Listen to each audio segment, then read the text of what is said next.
Alright, okay. Hi guys, welcome back.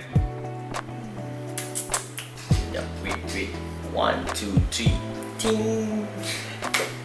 So untuk kali ni aku just nak buat video simple je. Memang simple gila. Aku just nak bercakap berkenaan dengan macam mana cara untuk kita survive dengan pendapatan yang kita ada setiap bulan. Okay, sebelum tu korang layan dulu intro baru aku. Let's check it out.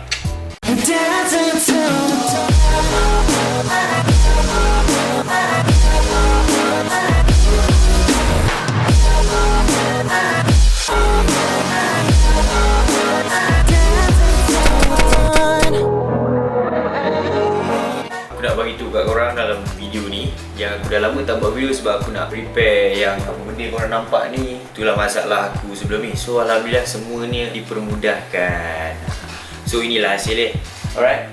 Okay, aku berani cakap ramai orang yang masih cuai dengan menguruskan kewangan sendiri. Sebab apa? Sebab aku sendiri pun pada mulanya memang aku rasa macam tu. So bila aku dah belajar sikit demi sedikit berkenaan dengan menguruskan duit dengan yang betul ataupun dengan yang berhemah, dan aku dah cuba benda ni, alhamdulillah lah duit keluar masuk aku tu cantik lah. Dan aku ada saving sendirilah. So untuk zaman ataupun waktu yang ekonomi yang kurang stabil ni kan, ramai orang yang masih tidak ada pekerjaan dan masih ada bekerja pun tapi just pendapatan sebelum ni tinggi mungkin kan, tapi lepas pada pandemik ni ramai orang yang terkesan. So untuk kali ni aku nak bagi tahu korang tips untuk menguruskan kewangan korang dengan baik. Aku harap korang faham lah apa benda yang aku nak sampaikan. Okay, untuk tips yang pertama, ramai orang juga yang gaji ataupun pendapatan dia yang masih di level rendah tapi cara kehidupan dia memang terlalu gah. Sebab apa? Sebab dia nak show off dekat diorang punya follower yang diorang mampu beli segalanya walaupun diorang bekerja biasa. Yang itu mindset orang-orang muda zaman sekarang lah. Aku berani cakap sebab aku pernah lalui semua tu. Bagi aku, buat apa korang nak laburkan duit atau nak bazirkan duit dengan perkara-perkara yang belum tentu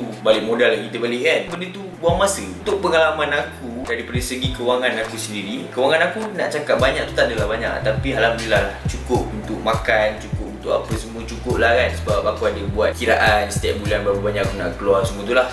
So tanpa membuang masa lagi, aku share kat korang ada 4 tips berkenaan dengan menguruskan duit ataupun buat satu simpanan ataupun cara korang survive pendapatan yang korang ada. So the first tips is menabung ataupun membuat simpanan.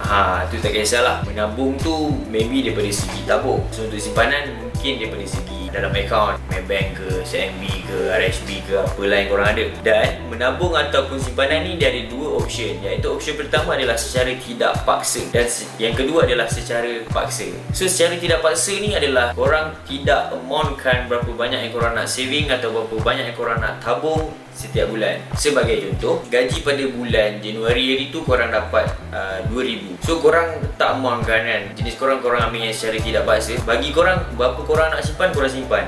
Itu secara tidak paksa lah. Contohnya korang nak simpan 100 bulan tu, korang simpanlah 100. Kira bulan depan korang nak simpan 200, so korang simpanlah 200 kan. So itu adalah yang korang tak letak amount. Untuk secara yang paksa adalah korang amountkan berapa banyak korang nak letak. Sebagai contoh juga, korang nekat untuk setiap bulan korang nak simpan sebanyak 100.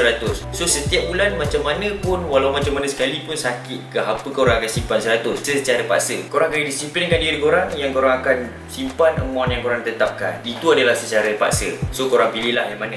Dan aku nak bagi satu tips untuk menabung atau simpanan ni kat korang, iaitu okay, masa kecil dulu korang pernah dengar kan yang selalunya kalau parent kita suruh beli barang dapur kat kedai runcit ke apa kan, diorang akan cakap macam ni beli kicap, dia beli RM10 kan, dan lepas tu korang dah beli kicap, lepas tu parent korang akan cakap lebih tu simpan, baki tu simpan. Sepatutnya korang kena ubah benda tu daripada sekarang. Ubahnya adalah jangan balance baru simpan. Sepatutnya korang kena dapat je gaji korang simpan, dapat je gaji korang simpan. Itu adalah secara paksa.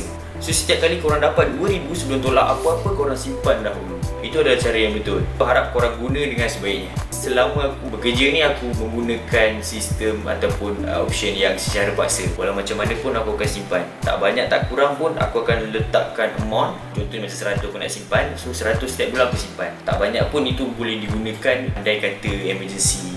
Kita tak tahu kan apa yang berlaku. Okey, perkara yang kedua ni adalah hadkan pembelajaran diri korang.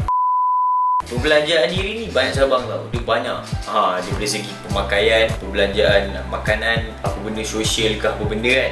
Tapi salah satu contohnya dari segi makanan lah. Contohnya, kurangkanlah makan di luar. Situ dah dapat cut cost korang. Aku bagi contoh kalau korang makan sekali RM10 dan satu hari minimum 3 kali. So RM30. RM30 korang makan satu hari untuk spend, dan kalikan 30 selama sebulan, korang akan dapat 900 amount dia. So bagi aku banyak kan 900 kan. Kalau gaji korang RM1,200, 900 korang dah habis untuk makan ni. Lagi 300 kalau ada kot minggu lain, cukup? Tak cukup, betul tak? Okay, dia ada cara tau untuk mengatasi benda ni. Cara dia adalah korang jangan makan luar terlalu kerap. Sebagai caranya adalah korang beli barang basah sendiri, barang dapur sendiri, dan korang masak. Tu bagi orang yang bujang lah, duduk rumah sewa sendiri ke apa kan, duduk dengan kawan-kawan semua tu kan. Kalau yang mana duduk dengan family ni, kalau boleh korang jimat kan, korang jimat lah. Contohnya korang balik lah makan kat rumah ke, minum kat rumah kan. Kalau nak lepak ke apa kan, just pandai-pandai lah korang survive. Pandai-pandai lah korang kawal duit korang kan. So aku hanya dapat bagi contoh ni saja orang, supaya korang faham lah daripada segi apa benda aku nak sampaikan. Dan satu lagi, kurangkan hawa nafsu syaitan korang yang berlebihan tu. Kalau boleh jauhkan, kalau boleh tolak kan. Sebab inilah benda yang banyak korang akan bazir. Sebagai contohnya adalah korang terlalu menghabiskan duit dengan benda tak berfaedah. Korang dapat gaji setiap bulan, korang buka je Shopee, online shop kan, banyak Lazada apa semua kan. Tengok je dan korang purchase and sampailah korang tengok gaji banyak gini. Online kan senang, semua duit dia cari. Bagi aku, kalau boleh korang kurangkan lah. Kalau boleh buang je hawa nafsu syaitan kan. Okay, untuk tips yang ketiga ni pula, kurangkan terpengaruh. Ia membawa maksud kurangkan cepat terpengaruh korang tu. Yang selalunya kat media sosial banyak macam benda trending je. Contoh makanan ke barang kan, mesti korang nak cuba, mesti korang nak cari, mesti korang nak beli. Betul lah kan, yang tipu aku lah. Aku sendiri pun dah rasa tak boleh dah tipu kan. Okay, benda ni membuatkan satu pembaziran jugalah. Sebab apa? Bila korang nak cuba, tak kisah. Dia tak kisah nak cuba tu tak salah, tapi beringat. Sampaikan kalau barang tu harga yang tinggi pun korang nak beli juga. Korang fikir dulu kan. Sebelum korang nak beli tu, korang fikir dulu, benda tu berfaedah tak kalau korang beli? Terpura dia tanya selera. Kau? Okay, untuk yang keempat ni pula, korang patut ataupun mewajibkan untuk membuat satu kiraan duit keluar setiap bulan. Sebabnya, bila korang buat duit keluar korang setiap bulan dan korang buat kiraan, contohnya pada bulan satu hari tu korang keluar sebanyak RM1,000. Daripada gaji korang RM2,000, keluar untuk pembelanjaan RM1,000. Korang dah tulis dan korang dah catat, dan then korang dapat tahu jumlah berapa banyak korang keluar. Dan untuk bulan seterusnya, korang boleh bernekat untuk kurangkan jumlah yang bulan tu korang keluar. Contohnya korang keluar bulan 1 tu RM1,000, bulan 2 tu korang kena target lah, bulan depan ni aku nak keluar tak nak RM1,000, bawah RM1,000, contohnya RM800. Korang nak orang cakap apa, nak kurangkan pembaziran yang terlalu tinggi. Benda ni kalau korang buat kiraan, korang tahu berapa banyak korang keluar. Yang itu paling bernas lah bagi aku. Okay, kalau korang tak buat kiraan tu, korang tak tahu berapa banyak korang keluar. Dan contohnya, aku bagi contoh korang dapat gaji RM2,000 dan korang beli tu, beli ni. Korang tak ada buat kiraan korang beli dan tak sampai hujung bulan, tengah bulan dah tinggal RM200. Korang rasa boleh brain lah. Situ korang tak tahu apa aku buat dengan duit ni kan, apa aku buat dengan duit ni. So kalau korang buat apa je dengan duit tu, korang buat catat, kira. Okay, hari ni aku keluar RM50, aku beli basuh. Untuk esok pula RM200, beli apalah kan. Bila korang buat catatan, dan korang akan tahu berapa, dan korang tahu mau buat apa. Dari situlah korang boleh belajar untuk menjimatkan kos kehidupan korang. Alright, semoga bermanfaat untuk tips ni. Dah lama sebenarnya aku tak buat video. Aku dah bagi tahu tadi yang aku dah lama tak buat video sebab aku nak set upkan equipment yang tak berapa, tapi boleh lah. Alhamdulillah lah, aku pun suka tengok new look sekarang ni. So, ada apa-apa pertanyaan boleh letakkan komen di bawah. Dan andai kata korang suka tengok video aku ni, korang share dan jangan lupa like Yang paling penting adalah subscribe. Itu gratis dong. Itu saja tips yang aku nak share kat korang. Aku harap korang faham dan korang jelas lah apa benda yang aku nak sampaikan. Thanks for watching. I love you guys. What up? See you next video.